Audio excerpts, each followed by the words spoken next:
আসসালামু আলাইকুম ভিউয়ার্স, আমি এমজে এগ্রো থেকে নতুন একটা ভিডিও নিয়েছি। আর আজকের দিনটা আমার জন্য আসলে খুব একটা খারাপ বা কষ্টের দিন, কারণ আমার যে বাচ্চা হয়েছিল, যে মোষটা, ওই মোষটা বাচ্চা সহ আজকে বিক্রি করে দিলাম।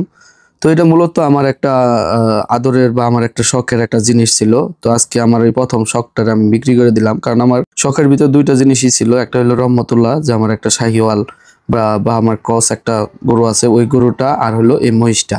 এই দুইটা আমার শখ করে পালা। এখানে প্রফিট লাভ লস এগুলোর কোনো হিসাব নাই।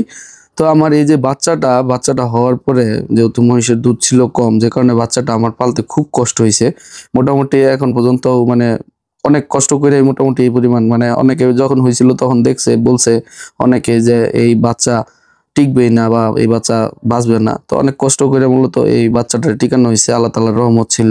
আর মহিষটা একদম শুকায় কাঠ হয়ে গেছিল, এখন মোটামুটি একটু ভালো, মোটামুটি ভালো না, মোটামুটি আলহামদুলিল্লাহ অনেকটাই ভালো হয়েছে।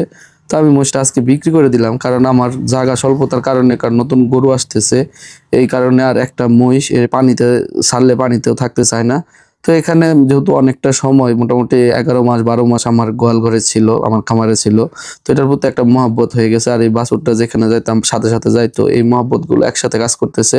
তো যেহেতু আমার এই মহিষটা যখন নিয়ে যাইতেছিল, তখন আর কি মনে হইতেছিল অনেকটা খারাপ লাগতেছিল, কারণ এরকম আমি অনেক গরু বিক্রি করছি, অনেক ধরনের খারাপ লাগছে, কিন্তু এই খারাপ লাগাটা একটু ভিন্ন ছিল।